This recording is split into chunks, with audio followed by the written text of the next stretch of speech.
how are you like burning through all of that noise then? So, one of the sort of platforms, I guess, that I'm standing on as this badass bookkeeper now is that this word's certainly been overused, but be authentic. Be your freaking self, right? Like if you come to me, my best hire lately has been a woman who had zero bookkeeping experience. She came to me as an assistant who said she wanted to learn bookkeeping. And she wanted it so, so bad, Buzz. She is killing it now.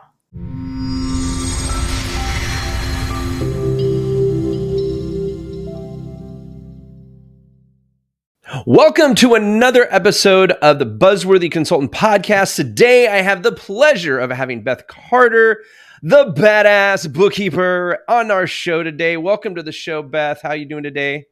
Oh my gosh. Hello, Buzz. I am so excited. Like, to the point that I can't believe that I'm interesting enough to be on your podcast.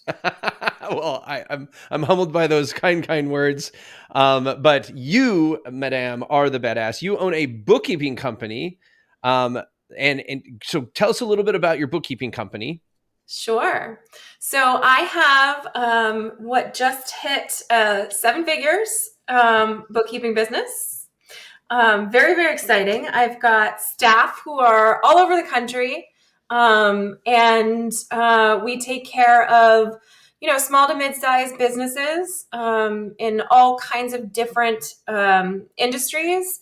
When people ask how we niche, I say based on personality, in that we don't work with douchebags. We really work with good people. We want to be associated with good people. And it's really cool to be at a point in your business where you can say that and actually follow through with it. That's awesome. Yes. For full disclosure, I am a client of Beth's as well.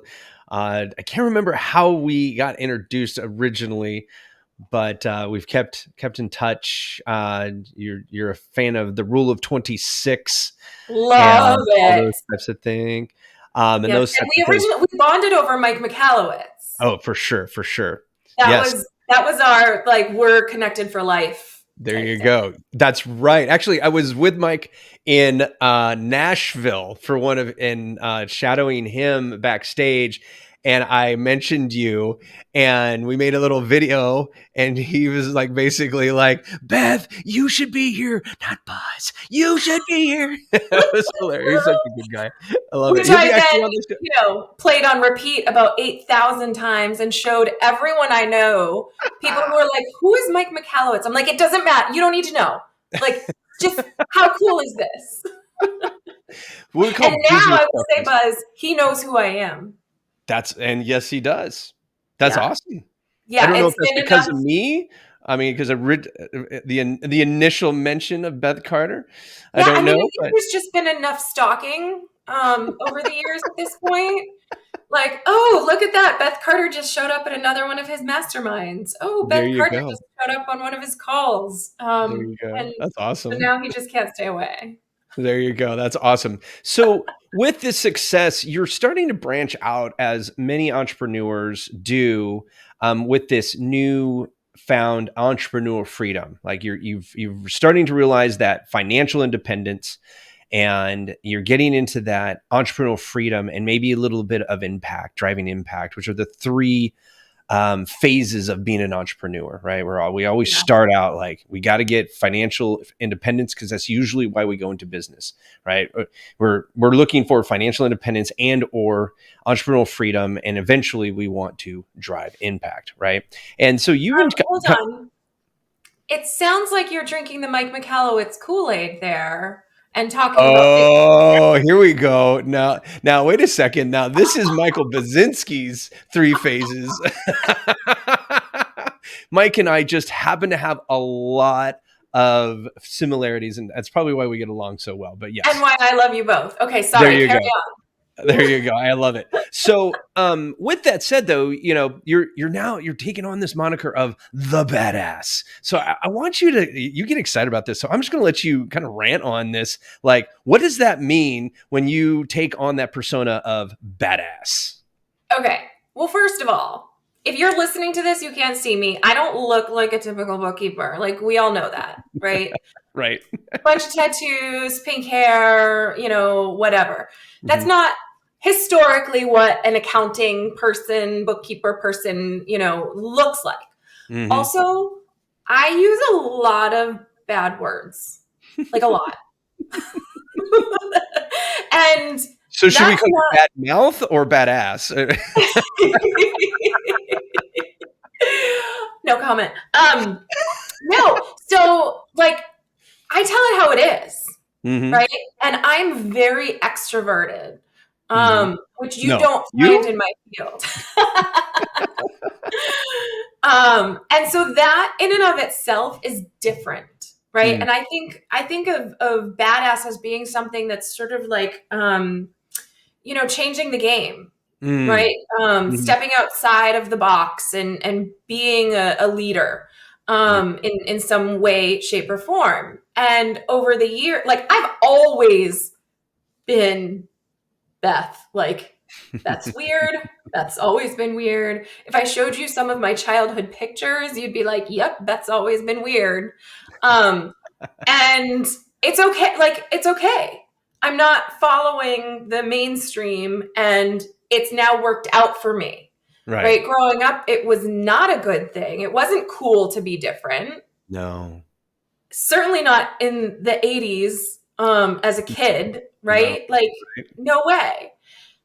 But now it's actually come to my benefit in my business, because I'm finding like-minded people who want to have their bookkeeping done by a group of people who can talk to them like human beings, who are not using accounting-y jargon, who are able to come to their level on something. Your finances are such a personal thing, and people are very emotionally connected to their finances. And if I was just this drone of an individual that's saying, well, let me tell you about your P&L statement for this month, as opposed to like, dude, you got to stop spending so much in that area, right? There's a big difference. And so I'm attracting clients to BBA that are the right fit for us and that are looking for our type of sort of personality. Gotcha. And then I decided to start a second business with all this extra time. And that's when I decided to start using that moniker of the badass bookkeeper, because it was fun. It was like, all right, I want to get some attention. I want to start up this Instagram that's just for the badass bookkeeper, and let's try it. So tell us about, so what's the new business? Badass Bookkeeper. What is this? What's the business? So the business is actually a school to teach bookkeeping. What I have found is that there's a lot of bad bookkeeping out there, like a lot, which I'm sure everyone in their industry can say the same thing, right? On some level, but like, we're talking about people's finances here. Like, it's black and white. You can't be bad at bookkeeping. Like, you have to be. And yet there is so much of it. And there's no governing body over it. And there's very little in terms of formal education about becoming a bookkeeper. Most of us went to the school of hard knocks or the school of Google to learn what we know, or we worked under somebody who brought us up and really taught us the ways. So I have such a huge percentage of BBA's income that comes in from fixing messy, terrible books done by somebody that didn't know what they were doing. And while that's really fun for my, new 7-figure business, I feel awful. Like, I feel terrible taking money from people who've already spent money on somebody who did a shitty job. Right. Like, that's just not fair. Right. And That's the way of the world. but the way of the world, What's that? right? You Right. don't run a profit. Right. And it's also so hard to hire. Mm, Um, anybody can call themselves a bookkeeper. Again, much like you, anyone can call themselves a marketing assistant or whatever you might be hiring for, right. right? Right. Oh, And no, believe me, after 19 years of hiring people, unfortunately, there are too many. yeah, yeah. And I mean, I put up a job description on, a job opening on Indeed or something, Mm-hmm. and I say I'm looking for a remote bookkeeper to join my team. Mm. I get hundreds of resumes within like a day. Day. And chances are 98% of those people cannot do the job that I'm looking to hire for. Oh, isn't it amazing? Like, just people lie It on is. resumes nowadays, Oh, because especially and I think it becomes easier when in the virtual space where you don't have to sit in front of somebody and lie to them physically in front of them, right. right? Right. On camera, it's weird. I actually had somebody who interviewed me or was interviewing with me, and I swear to you, they were using ChatGPT for the answers, and so As they've they were been. like typing. So their hands were hidden underneath the desk, right? So they couldn't see the fingers, and they're just kind of standing up straight, just staring at the camera. And then No. I'd ask the question, and then they would take a second and kind of ponder. Hmm. And then they would look back down to where they were looking before, and then they would recite what it would sound like a recital of something, or they're reading, right? And some of it made Wow. sense and some of it didn't make sense. And I'm just like, and I didn't want to call them out on it, but I was just like, no. I mean, even if I'm thinking that I obviously don't have an immediate trust in you. If you're because you're so Right. disconnected in that conversation that I feel like that is happening. Oh my gosh! But it's just Right. like it's a thing. I found out. I did some research, and people are literally trying to use ChatGPT in meetings, so they'll listen to the answer, and they're getting the answers from ChatGPT or whatever AI that they're using at the time. And now that that AI can listen to the conversation, they can get Mm-hmm. immediate feedback.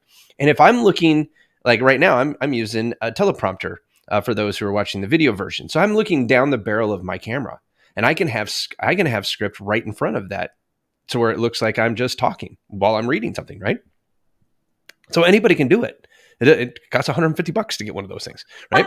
So it's crazy to me, the lack of integrity, right? Yes. You got people who Well, call and themselves bookkeepers, and people talking consultants and marketers and all of it. I mean, I think that we have a lot of imposters that yes. are forcing the people who are integritists. Like for me, I'm the fiduciary marketer, right? I borrowed something from the finance and lent it to the marketing world because there was so little integrity in marketing. Mm-hmm. So how are you like burning through all of that noise then? So, one of the sort of platforms, I guess, that I'm standing on as this badass bookkeeper now is that this word's certainly been overused, but be authentic. Mm-hmm. Be your freaking self, right? Mm-hmm. Like if you come to me, my best hire lately has been a woman who had zero bookkeeping experience. She Mm-hmm. came to me as an assistant who said she wanted to learn bookkeeping. And Mm-hmm. she wanted it so, so bad, Buzz. She is killing it now. Mm-hmm. She was honest. She was authentic. She didn't try and come to me saying she knew all these things that she didn't, Mm-hmm. right?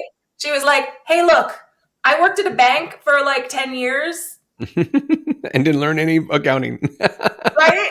And, but sure, I'll check your emails for you, kind of thing. Like it was just perfect. So I think that whole idea of, you know, being yourself, being authentic and attracting those people to you that are actually attracted to who you really are is going to feel a whole lot better than if you're trying to pretend to be this buttoned up person that you're not, or vice versa. If you're trying to be this like, tough guy, whatever persona, but like that's not actually you, like that's going to show.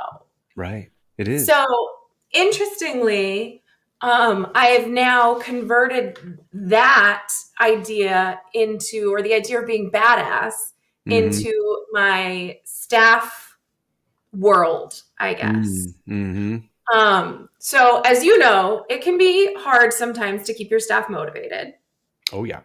And we know there's a little bit of babysitting involved.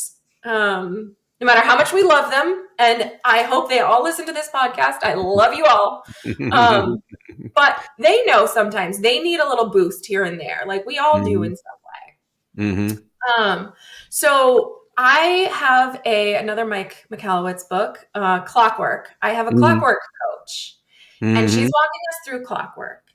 And we discovered, we were talking about what differentiates BBA bookkeeping from other bookkeeping agencies. And I was like, well, duh, like we go above and beyond basic bookkeeping. Like we're pretty badass. And she was like, well, what exactly does that mean?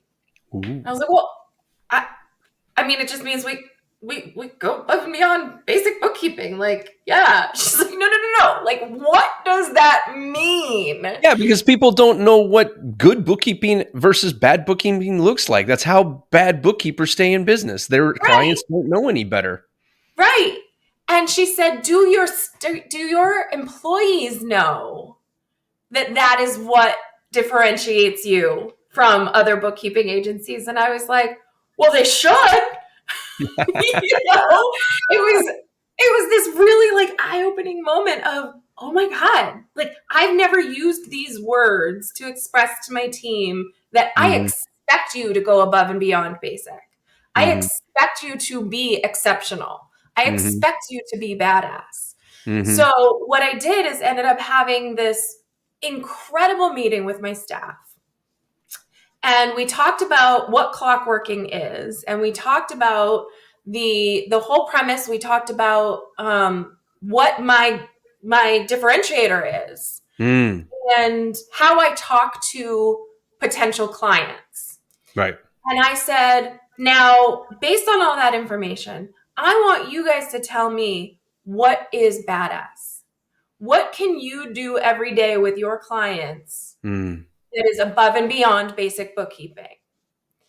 And so it has become the overarching theme within my business. We work together, we put together this giant list of things. So, for example, the dude, you're spending too much on this kind of statement.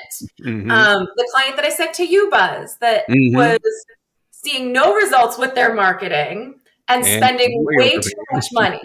Right. Now, that's not a basic bookkeeping task to have that conversation. Right. So those are the kinds of things that we built out. And so now we have a Slack channel dedicated to, hey, did you do something badass? Let us know about it. Right. And every week on our team meeting, we have little sections that people fill out. And one of the sections is, were you basic or were you badass this week? Explain. Ooh. B or B. And they are loving it, Buzz. That's awesome. They're excited about it. They feel it. They feel this energy again of like, oh yeah, I'm going to do this. And then I get to tell everybody. And then I get accolades. And like, it's just, it's been really, really cool. You just gave me an idea. So we're B2B marketers, right? But we're redefining what B2B marketing actually means, because most people think it's business to business, and we're redefining it as bad to buzzworthy marketing. Right? Yes. All right. But then I'm sitting there going, well, wait a second. You do B2B bookkeeping. So it could be bad to badass bookkeeping. Yes. For those not watching, that was genuine excitement. Awesome. So you can use that. That one's yours. That's right, my gift to I you love for it. being on the show today. I love it.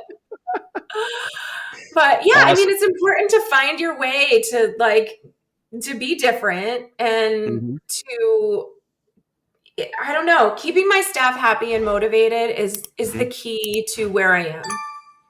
It's absolutely the key, because I can't do this on my own, Mhm. and I can't do it with basic bookkeepers.